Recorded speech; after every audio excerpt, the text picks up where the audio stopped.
Semester 6 political science का question है। शिक्षा के अधिकार अधिनियम की प्रमुख विशेषताओं और चुनौतियों की विवेचना कीजिए। उत्तर। शिक्षा किसी भी इंसान के लिए जिंदगी बदलने वाला आधार होती है।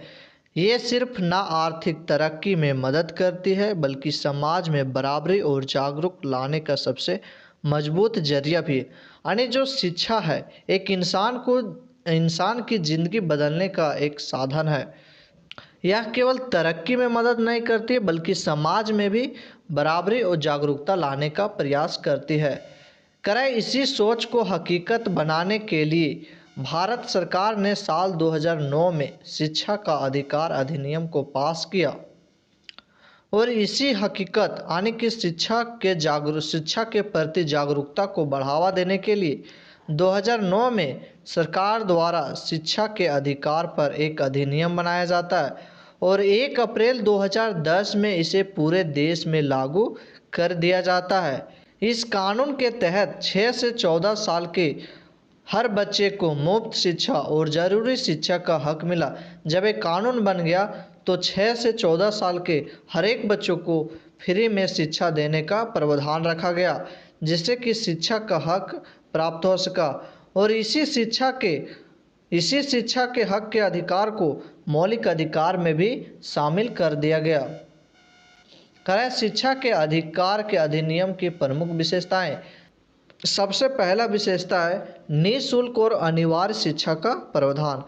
करें इस अधिनियम के अंतर्गत 6 से 14 वर्ष की आयु वाले प्रत्येक बच्चे को उसके नज़दीकी स्कूल में निःशुल्क शिक्षा प्राप्त करने का अधिकार है। इसमें सरकार द्वारा ट्यूशन की फीस के साथ साथ किताबें, ड्रेस आदि भी आवश्यक सामग्री दी जाती है। यानी जो आजकल हम देखते हैं सरकारी स्कूल में बैग, स्कूल की किताब, कॉपी, कलम आदि सभी जितने भी दे रहे हैं ये इसी अधिकार के वजह से सरकार द्वारा दिया जा रहा है, शिक्षा के अधिकार के द्वारा। दूसरा मौलिक अधिकार का दर्जा, यानी शिक्षा को अब क्या कर दिया गया, मौलिक अधिकार में शामिल कर दिया गया, यानी ये शिक्षा को एक जरूरी अंग माना गया है। संविधान के अनुच्छेद 21A में बच्चों की शिक्षा को मौलिक अधिकार बना दिया गया। मतलब अब पढ़ाई में हर बच्चे का हक है और इसे कोई भी रोक नहीं सकता। जिस तरह मौलिक अधिकार को कोई रोक नहीं सकता उसी तरह शिक्षा के अधिकार को भी कोई नहीं रोक सकता। तीसरा है प्राइवेट स्कूलों में 25% की सीट आरक्षित कर दी गई है। यानी कहने का मतलब है सरकार द्वारा प्राइवेट स्कूल में आप अगर दाखिला लेते हैं यानी एडमिशन करवाते हैं और गरीब जाति के हैं और पिछड़े आप तो उसमें 25% सीट गरीबों के लिए आरक्षित कर दिए गए। लेकिन कोई भी प्राइवेट स्कूल इसे नहीं मानती है। लेकिन एक कानून है कर हर प्राइवेट स्कूल की पहली कक्षा में 25% सीटें गरीब और पिछड़े बच्चों के लिए देनी होगी। इन बच्चों की फीस का खर्चा सरकार उठाएगी। लेकिन ये नियम उतना अधिक तरीके से प्रभावी नहीं हो सका। चौथा है नो एग्ज़ाम प्रेशर, यानी RTE के तहत कक्षा 1 से 8 तक के बच्चों को बिना बोर्ड परीक्षा दिए अगली क्लास में भेज दिया जाएगा।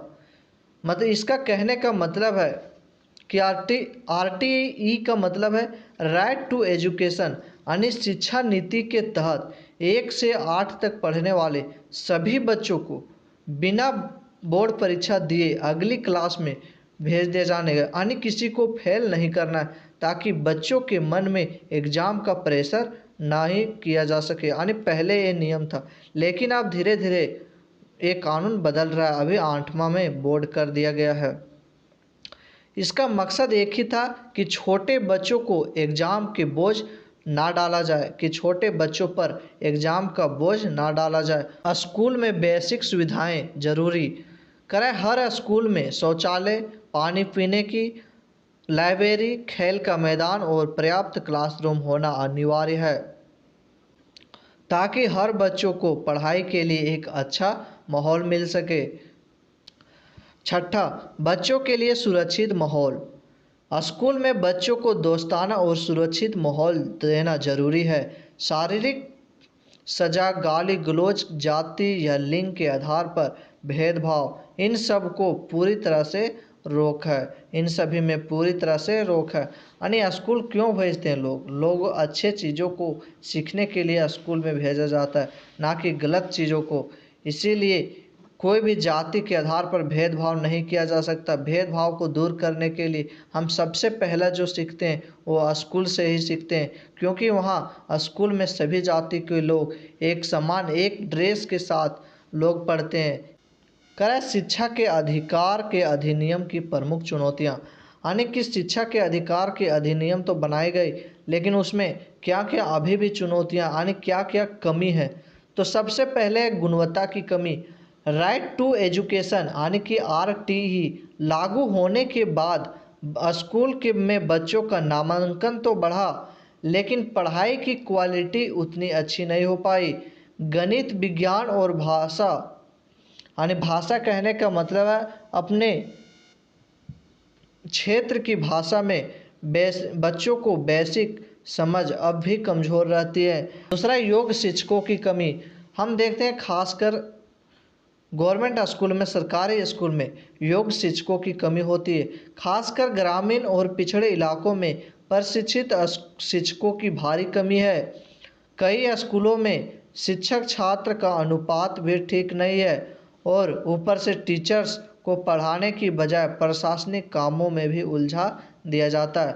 हम देखते हैं कि सरकारी स्कूल के टीचरों के द्वारा जब भी कोई वोट या भी कोई सरकारी संस्था द्वारा कोई भी अगर नियम कानून का पालन कराना हो अगर, तो उसे प्रशासनिक व्यवस्था के साथ यानी प्रशासन के मिलकर अपने क्षेत्र में उस चीज़ को लागू कराना होता है, जिससे कि शिक्षा की व्यवस्था में थोड़ा ढीलापन रह जाता है, यानी उतनी अच्छी से शिक्षा नहीं हो पाती, क्योंकि सरकारी टीचरों को अन्य कार्यों में बिजी कर दिया जाता है। बुनियादी सुविधाओं की कमी। करें बहुत से सरकारी स्कूल में आज भी टॉयलेट, लाइब्रेरी, पीने का पानी, बिजली, बैठने का सही व्यवस्था जरूरी चीज़ें नहीं हैं, लेकिन अब धीरे धीरे इन सभी व्यवस्थाओं को सुधारा जा रहा है ताकि सरकारी स्कूल को भी प्राइवेट स्कूल के जैसा बनाया जा सके। चौथा, प्राइवेट स्कूलों का विरोध। 25% आरक्षण का प्रावधान प्राइवेट स्कूलों को पसंद नहीं है। कई बार वे गरीब बच्चों को एडमिशन देने से बचते हैं या उन्हें फिर भेदभाव का सामना करना पड़ता है। यानी सरकार ने तो 25% आरक्षण का प्रावधान प्राइवेट स्कूलों में गरीब बच्चों को पढ़ने के लिए किया, लेकिन वे प्राइवेट स्कूल या संस्था वाले लोग इसे नहीं मानते, उनके साथ भेदभाव करते हैं। पांचवा, सामाजिक भेदभाव। दलित, आदिवासी, मुस्लिम और अन्य समुदायों के बच्चों के साथ प्रत्यक्ष या अप्रत्यक्ष रूप से भेदभाव की शिकायतें मिलती रहती है। खैर समाज में दलित, आदिवासी और मुस्लिम और अन्य समुदाय के साथ भी बड़े जाति के लोग उनके साथ भेदभाव करते हैं। वो जाति के प्रति, जाति प्रथा के प्रति ऊंच नीच का आज भी बहाना लोगों के मन में बैठा हुआ है। इसी को ख़त्म करने के लिए सबसे पहली शिक्षा प्रारंभिक स्कूल में ही दिया जाता है और सभी को एक साथ इसलिए सरकार द्वारा पढ़ाया जाता है कि इस तरह के भेदभाव को धीरे धीरे ख़त्म किया जा सके। छठा, वित्तीय कमी।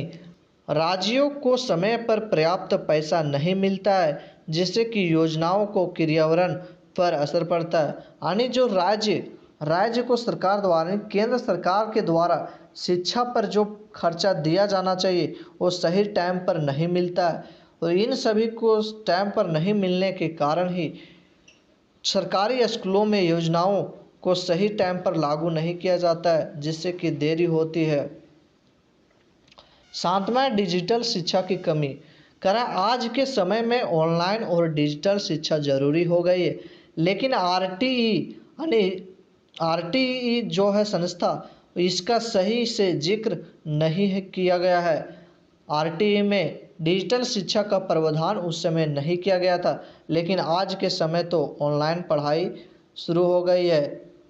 नतीजा ये है कि शहरी और ग्रामीण बच्चों के बीच डिजिटल डिवाइड बढ़ता जा रहा है, यानी कि सरकार शहर में के बच्चों को डिजिटल शिक्षा दिया जा रहा है और गाँव के लोगों को आज भी पुराने व्यवस्थाओं के जरिए ही पढ़ाया जा रहा है। यहाँ डिजिटल की कोई सुविधाएं नहीं है, जो सरकार को ध्यान देने की ज़रूरत है। हम जानते हैं शिक्षा के सुधार कैसे किया जा सकता है कि शिक्षा के अधिकार के अधिनियम को ज़मीनी स्तर पर मजबूत बनाने के लिए सबसे पहले शिक्षा की गुणवत्ता पर ध्यान देना पड़ेगा, यानी सरकार को शिक्षा की गुणवत्ता पर ध्यान देना पड़ेगा। इसके लिए शिक्षकों को नियमित प्रशिक्षण देना होगा, यानी सरकार को शिक्षक को फिर से प्रशिक्षण देने की यानी उन्हें ट्रेनिंग देने की आवश्यकता है। क्लासरूम का निरीक्षण करना भी ज़रूरी है। बच्चों को समय समय पर मूल्यांकन करना भी जरूरी, यानी कि बच्चों का समय समय पर परीक्षा लेना भी ज़रूरी होता है। इसके साथ ही स्कूल की बुनियादी ढांचे में काफ़ी सुधार करना अहम हो गया है। हर स्कूल में शौचालय, साफ पानी, बिजली, खेल का मैदान और लाइब्रेरी जैसी अनिवार्य रूप से सुविधाएं उपलब्ध होनी चाहिए, ताकि बच्चों को पढ़ाई में मन लगा रह सके। प्राइवेट स्कूलों में 25% का आरक्षण का प्रावधान पूरी ईमानदारी से लागू होना चाहिए। इसके लिए सरकार को सख्त निगरानी और नियम बनाने होंगे।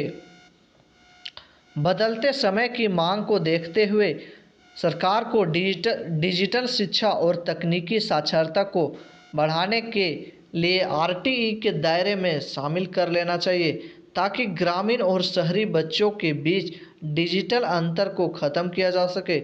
इसके अलावा समाज में शिक्षा को लेकर जागरूकता फैलाना चाहिए। जाति या धर्म या लिंग के आधार पर भेदभाव को ख़त्म करने के लिए मानसिकता को बदलने की ज़रूरत है। जब सरकार, स्कूल और समाज में मिलकर इन सभी सुधारों पर काम करेंगे, तभी शिक्षा अधिकार अधिनियम अपने वास्तविक उद्देश्यों को सबको समान और गुणवत्तापूर्ण और लाभ शिक्षा उपलब्ध कराना पूरी तरह से सफल हो पाएगा। अब जानते हैं निष्कर्ष। शिक्षा का अधिकार का अधिनियम 2009 में हमारे लोकतंत्र का एक ऐतिहासिक कदम था। इसने बच्चों को न सिर्फ पढ़ाई का हक दिलाया, बल्कि समाज में बराबरी और न्याय की दिशा की एक उम्मीद जगाई।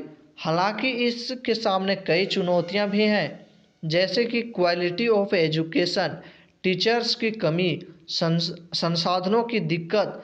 लेकिन अगर सरकार और प्रशासन और समाज सभी मिलकर ईमानदारी से काम करें, तो इन सभी मुश्किल को दूर किया जा सकता है और शिक्षा की व्यवस्था को सुधार भी किया जा सकता है।